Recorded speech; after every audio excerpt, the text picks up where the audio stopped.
tubig!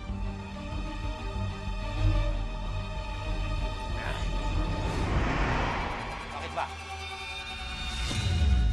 Oh, makikinom na rin po kami.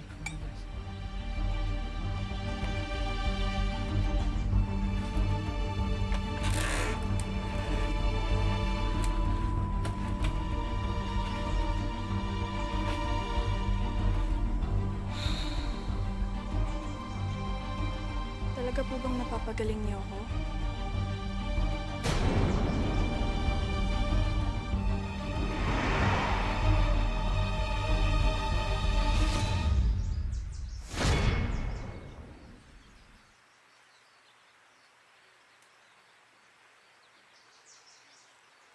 Sigurado ho ba kayong mapapagaling niyo ako? Alam mo, Emma, ako ang pinakamahusay na espiritista sa buong Las Espadas.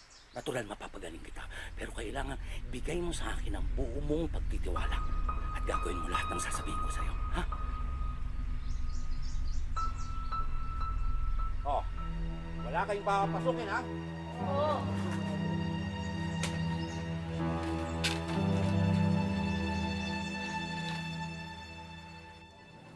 Sana naman kaya umis ka po yung si Emma na yan? Alam ko kung saan pupunta yun eh. Ipag-drive mo ako. Mabilis. Kailangan abutan natin bago siya masaktan. Bilisan mo, Ignas! Ito na, ito na! Bilisan mo na! Ito na, oh! Seatbelt, seatbelt!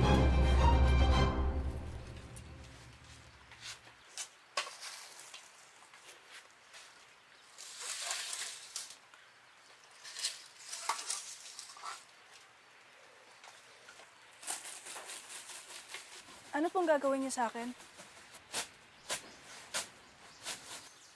Manoy Andres, ano pong gagawin niyo sa akin? Di ba sinabi ko sa'yo, magtiwala ka lang sa akin? Magtiwala! Satorare potenet operarotas. Sator are potenet operarotas. Sator are potenet operarotas.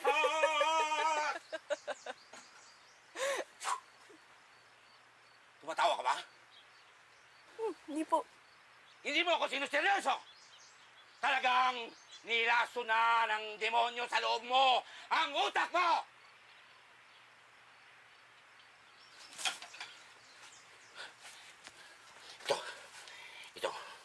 Itong tubig na to ay galing pa sa banal na kabundukan ng Makiling. Tingnan natin kung makakatawa pa ang maligno sa loob ng katawan mo. Dito sila takot na takot dahil ang tubig na ito ay parang apoy nasusunog sa balat mo. Demonyo! Lumayas ka sa katawan ni Emma! Demonyo! Lumayas ka sa katawan ni Emma! Demonyo! Lumabas ka sa katawan ni Emma! Lumabas ka sa katawan ni Emma! Lumabas ka!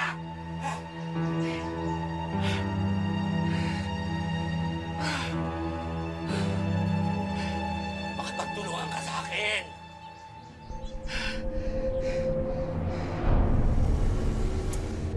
May mali nga ata dyan kay Emma kung pumunta siya kay Manoy Andres. I mean, kaloka si bakla, kalurky. Ikaw ba naman, sabihin demonyo ka. Hindi ba gugustuhin mo tanggalin yung demonyo yung sa katawan mo? Iyon ang pinangako sa kanya ni Andres. Desperado na siya, hindi mo siya masisisi eh. Elias, bilisan na. Bilisan mo. Baka mabalo mo doon si Emma. Bilisan. Wala na sagad na to! Bilis na nga to eh! Bilis!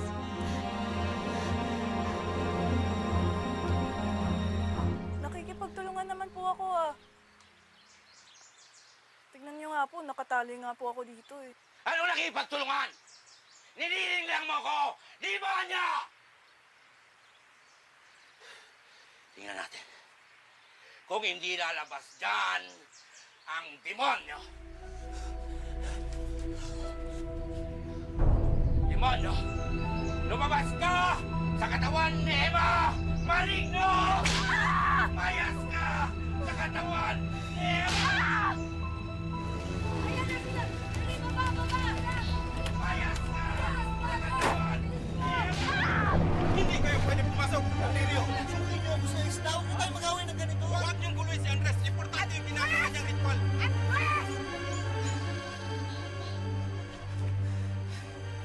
Maligno!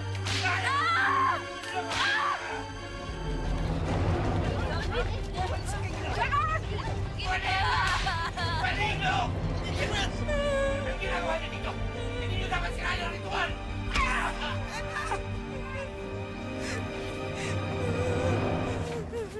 Ginagawa mo, nasisira ka na ba ng ulo? Akala ko po gagaling ako eh.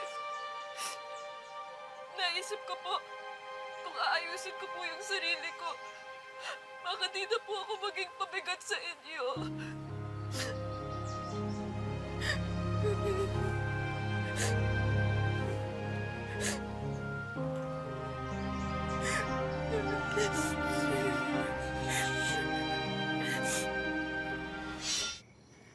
Sige na. Hinihintay ka na sa loob ni Guada.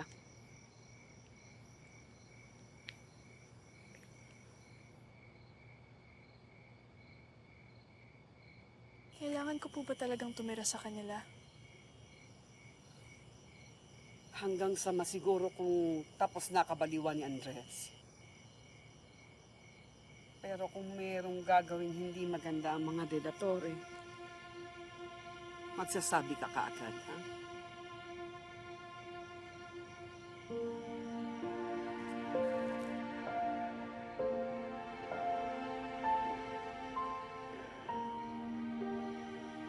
Maraming salamat po, Manay, ha? Sorry po ulit. Ginusto ko lang naman pong protektahan din kayo, eh. Kasi naapektuhan na din kayo sa nangyayari sa akin. Kaya namin ang sarili namin. Ikaw ang mag-iingat dito, ha?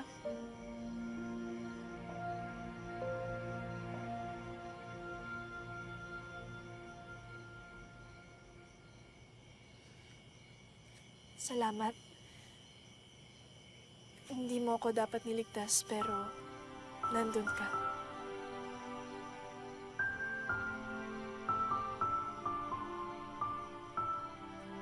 Ba't mo nga ba ako niligtas? Naku, Emma, kanina pa niya hindi masagot. Ang hirap ng tanong eh. Pang last round ng What's to be a Millionaire.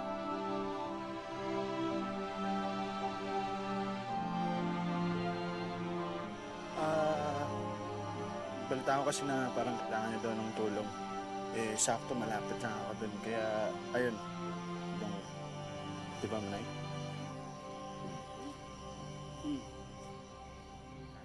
Welcome back home! Pamangkin?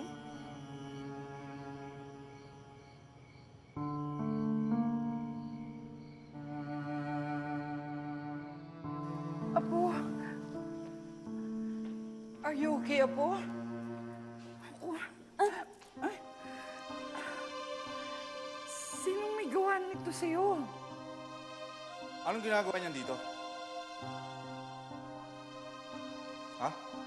Dito muna siya, Luciano. May problema ang mga taga-Las Espadas. She will be safe here. At anong gusto nyo? Tayo ang sugurin ng taong bayan? Complete with pitchforks?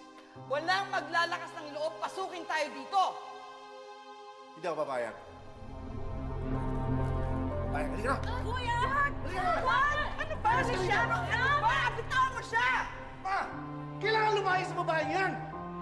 Nasasaktan na ako mo!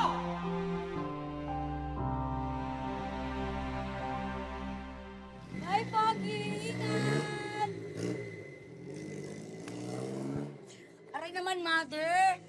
Eh, alam mo naman, hindi yun yung type ko. At saka kay Emma yun, no? Bagay sila, in fairness. Huwag naman sana. Bakit naman po? Alam mo namang si Elias nasa poder ng mga De La Cuesta. At alam mo na si Emma kung anong komplikasyon na dala. Eh, ano yung gagawin natin kay Manoy Andres? May balik ang lahat ng ginawa niya kay Emma.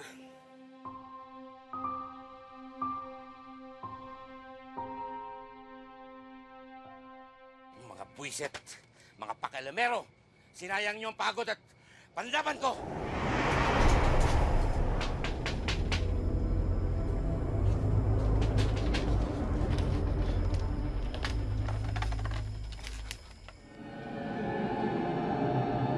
Hoy, huwag niyo akong lulukuhin. Meron akong alam alam na sumpa para gawin kayong palaka.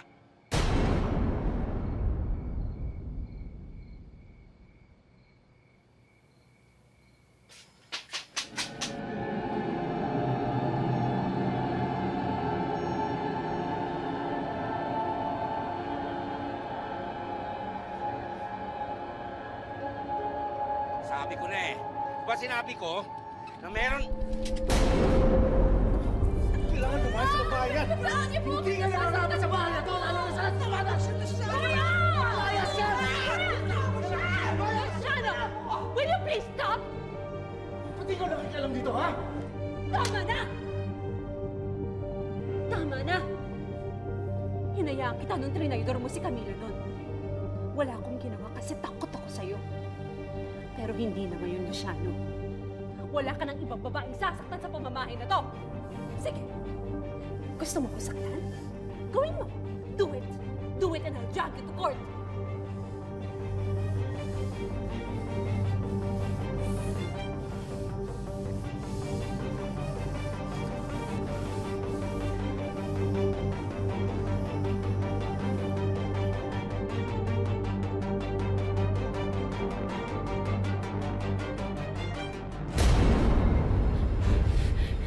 Ikaw? Imposible, wala ka na, di ba? Patay ka na eh. Patay ka na. Wag. Wag. Wag mo akong saktan. Wag mo akong saktan. Wag! Wag mo akong saktan! Wag!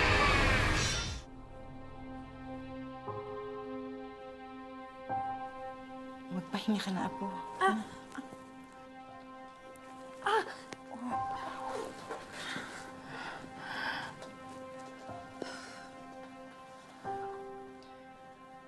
Are you sure you're okay?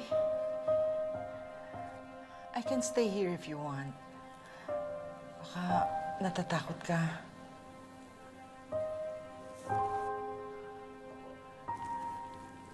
Okay lang po ako. Masyado lang pong maraming nangyari sa akin ngayong araw. Mas ligtas ka dito. Good night, takbo ko. I'll see you tomorrow morning. Let's have breakfast together. Okay. Okay?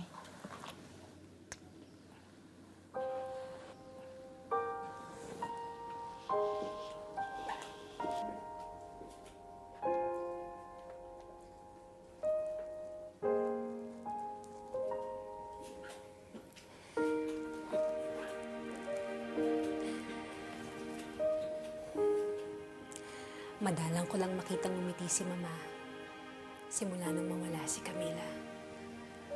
And for that, I'm grateful that you're here, Emma.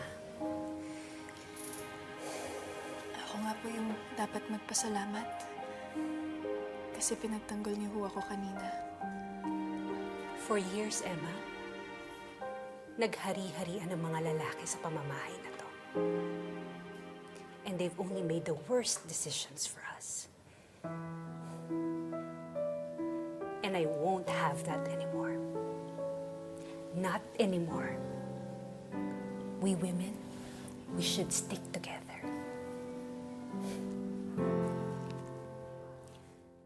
Oh, nakakaloka yung araw to para sa amin, no? Sobrang stress, kaya kailangan ko mag-unwind. Ama, Intoy, unwind naman tayo. Unwind na? Okay na. Aray ko naman. Unwind na ako. Okay, di sige. Sumbong kita sa boyfriend nun. Borta yun. Pero, grabe mo din ipagtanggol niya si Emma eh, no? Eh, di ba kakikilala niyo lang? Ba't paniwalang-paniwala ka na agad sa sinasabi niyan?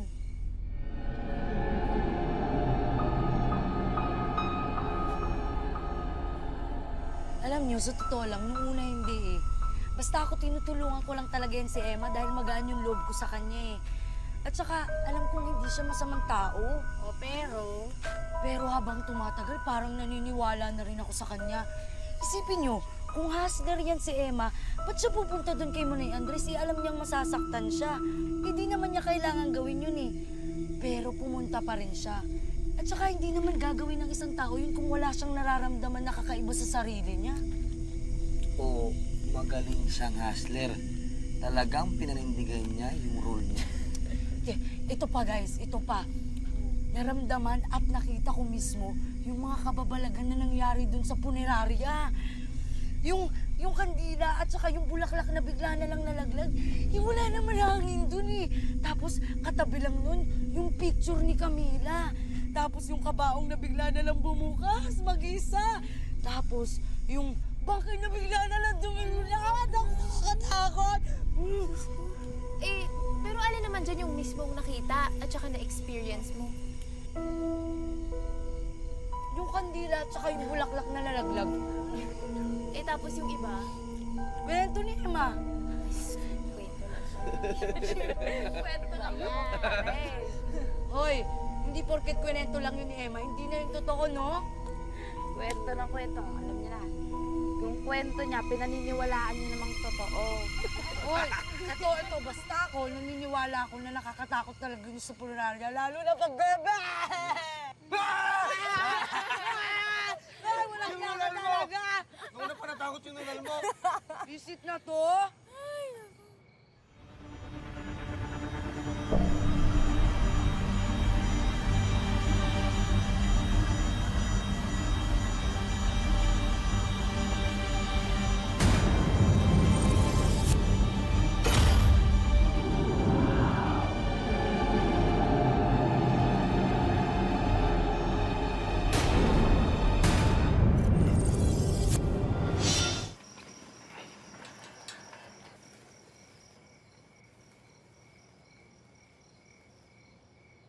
Pre, ikaw ba yan?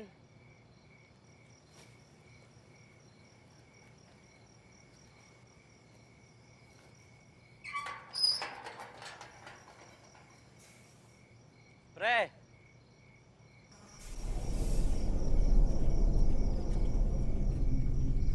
Pre, ikaw ba yan?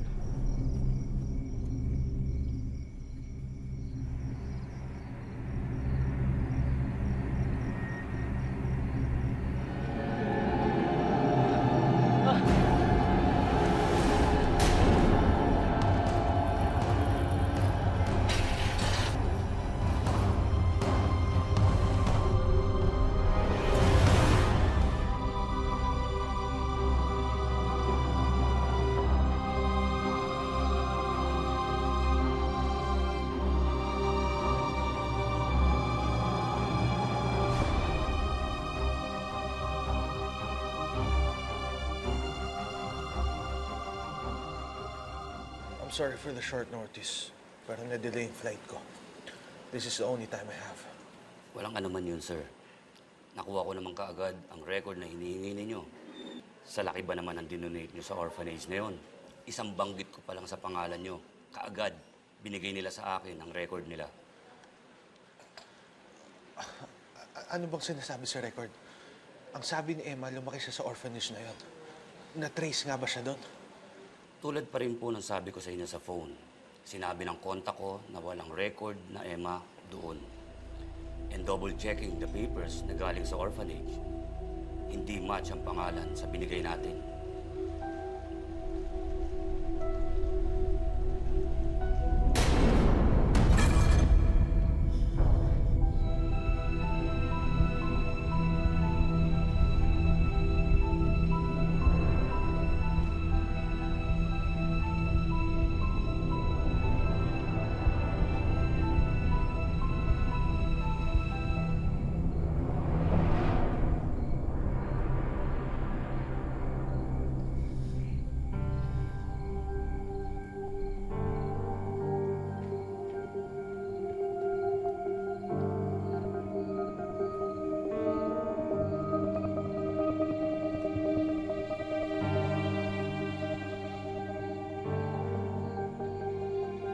Nagsisinungaling si Emma. Walang record ni Emma Bonabra. Pero may record na Emma Bonaobra. Nagkamali siguro yung clerk namin sa paglista ng request ninyo. Double check ko na rin. Si Emma Bonaobra ba ang hinahanap ninyo? Oo. Siya nga. Well, kung sino man siya, nagsasabi siya ng totoo.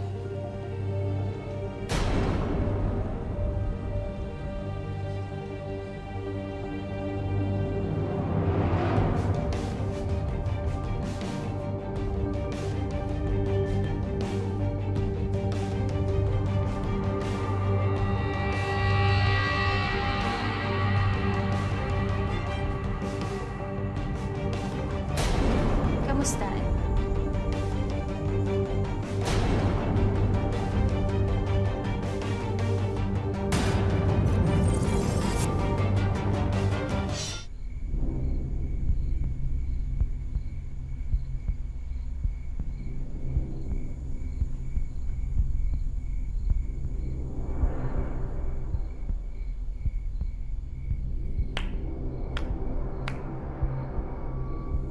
Such a good actress, Emma. Tigilan mo na magpanggap. Wala nang ibang tao.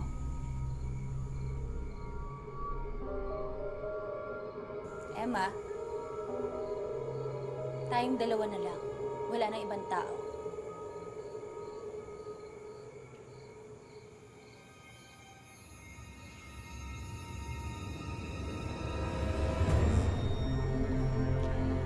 Had to make sure. Kamusta ka? I heard you had a challenging day. Nothing I can't handle. You did a good job, Emma. Dahil nagkakagulo na sa Las Espadas. Nahati na sa kung sino ang naniniwala sa kawawang Emma at sa kung sinong hindi. Pati yung dalawang pamilya, nagkakagulo na ulit. Ang pamilya de la Torre at pamilya de la Cuesta. The stage is set, and the real work begins.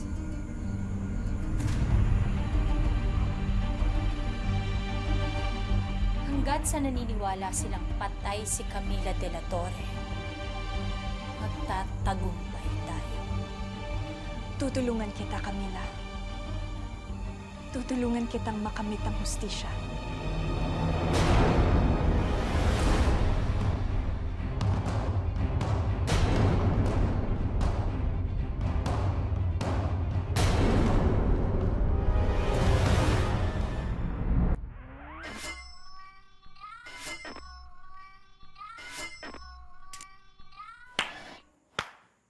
Such a good actress, Emma.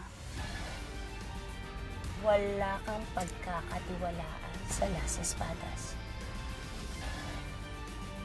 Isa sa mga taong yan ang nagpalaya sa akin.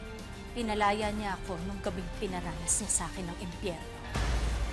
The Killer Bride.